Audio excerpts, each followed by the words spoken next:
Sir నమస్కారం sir. నమస్తే అండి. సార్ 'తమ్ముడు' సినిమా సెన్సార్ కంప్లీట్ అయిపోయింది. దాని రివ్యూ అండ్ రిపోర్ట్ కూడా బయటకొచ్చినట్టుగా తెలుస్తుంది. మరి సెన్సార్ రివ్యూ ఏ విధంగా ఉంది 'తమ్ముడు' సినిమాకి? నితిన్ మరి ఈ సినిమాతో గట్టెక్కబోతున్నాడా? ఒక హిట్ అయితే కావాలి తనకు ఈగర్‌గా వెయిట్ చేస్తున్నాడు ఒక హిట్ కోసం. మరి 'తమ్ముడు' సినిమా అతనికి హిట్ ఇస్తుందా సార్? ఆ రిపోర్ట్ ఆ విధంగా ఉందా సార్? రీసెంట్ గా వచ్చిన అన్ని హిట్ సినిమాల తాలూకా ఎలిమెంట్స్ ని జొప్పిస్తూ ఒక కథ తయారు చేసుకున్నారు వీళ్ళు. అంటే family oriented story from Dil Raju అనగానే రకరకాల సినిమాలు గుర్తొస్తాయి. సీతమ్మ వాకిట్లో దగ్గర నుంచి మొదలు పెడితే శతమానం భవ ఈ సినిమాలన్నీ గుర్తొస్తాయి. అవును.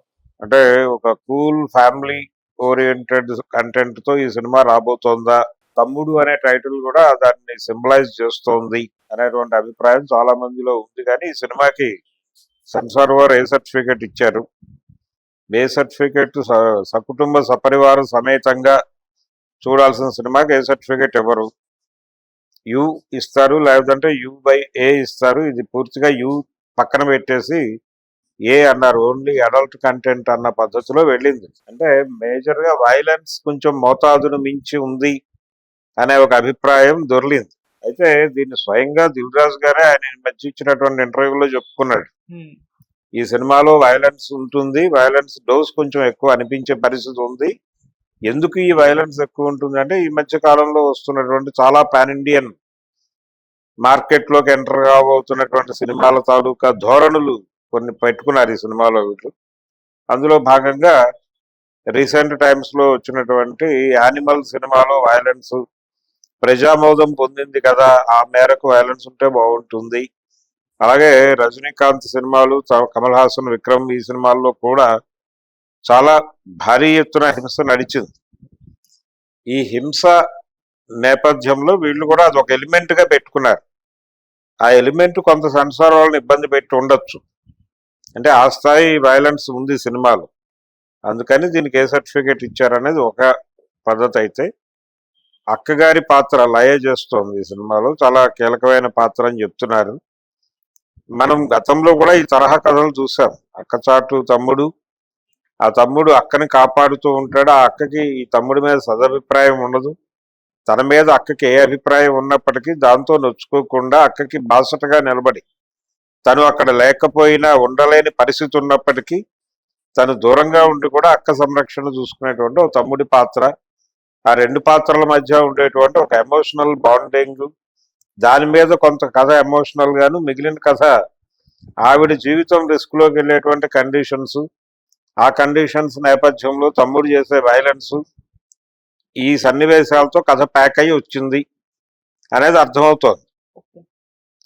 ఏది ఆ సినిమాకి సంబంధించి ప్రమోషనల్ కంటెంట్ వాళ్ళు రిలీజ్ చేసిన దాన్ని బట్టి మనకి ఈ స్టోరీ లైన్ ఈజీగానే డెరైవ్ చేయవచ్చు. ఆ సరిహద్దుల్లో నడిచే కథ ఇది. ఆ సరిహద్దుల్లో నడిచే కథలో కొంచెం హింస, కొంచెం శృంగారం మితిమీరినాయి అనేది ఒక ఎలిగేషన్ సెన్సార్ వాళ్ళ వైపు నుంచి వినిపించింది. కథ కుటుంబ కథా చిత్రంగా కనిపించినప్పటికీ దీనిలో ఎక్కడికక్కడ ఎలిమెంట్స్ తూకం వేస్తే ఈ ఎలిమెంట్స్ తాలూకా తూకం ఎక్కువ తూగింది కనుక ఆ మేరకు మేము కట్టుదిట్టమైన కోత కార్యక్రమాలు నిర్వహించగా ఈ సినిమాకి ఏ సర్టిఫికేట్ ఇవ్వడం జరిగింది అనేది వాళ్ళు కంక్లూడ్ చేశారు. ఈ కంక్లూడ్ చేసిన నేపథ్యంలో ఇప్పుడు ఏ సర్టిఫికేట్ సినిమాలంటే ఆబాల గోపాలం ప్రేక్షకులు థియేటర్లకు రారా అనే ప్రశ్న వేస్తే వస్తున్నారు. అసలు థియేటర్లకు జనాలు వస్తున్నారా, రావడం లేదా అనే పరిస్థితి. ఆ వచ్చిన వాళ్ళల్లో ఏ సర్టిఫికేట్కి ఒక అనుకూలమైనటువంటి వయసు ఉన్నటువంటి వాళ్ళు ఎవరు అని చూసి టికెట్లు ఇచ్చే పరిస్థితి లేదు అక్కడ. ఆన్లైన్ టికెటింగ్ విధానంలో టికెట్లు నడుస్తున్న టైంలో ఎవడు ఎక్కడ దేనికి అబ్జెక్ట్ చేయలేనటువంటి ఒక విచిత్రమైన పరిస్థితి నెలకొని ఉంది. సెన్సార్ అనేది రిలవెంటా, అది రిలవెన్స్ కోల్పోయిందా అనేది కూడా ఒక చర్చ ఉంది. అది పక్కన పడేస్తే ప్రస్తుతం సెన్సార్ వాళ్ళ నివేదిక, అంటే సెన్సార్ వాళ్ళు సినిమా చూసిన తర్వాత బయట వివిధ ప్రదేశాలలో వివిధ వ్యక్తుల దగ్గర వ్యక్తం చేసిన అభిప్రాయాలను క్రోడీకరించి ఒక చోటకు తెచ్చి ఒక రివ్యూ రూపంలో అందించే ప్రయత్నం కొన్ని వెబ్సైట్లు చేసిన దాని మీద వాళ్ళ అభిప్రాయంగా మనకు అర్థమైంది ఈ సినిమాలో కొంచెం ఎమోషన్ని మించినటువంటి వైలెన్స్ ఉంది సినిమాలో. వైలెన్స్ మీద ప్రధానమైన కేంద్రీకరణ అది మనకు వినిపించిన censor report. Okay.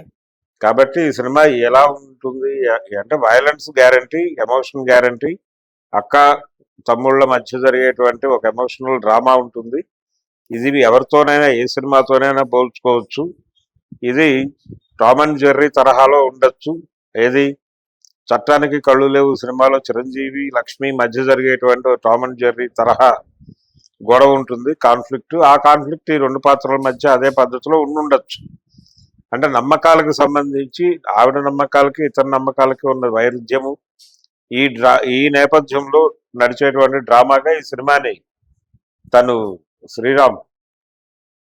Venu Sriram తీసుకున్నట్టుగా మనకు అనిపిస్తుంది. తను కూడా చాలా గ్యాప్ వచ్చింది సినిమాకి మధ్య.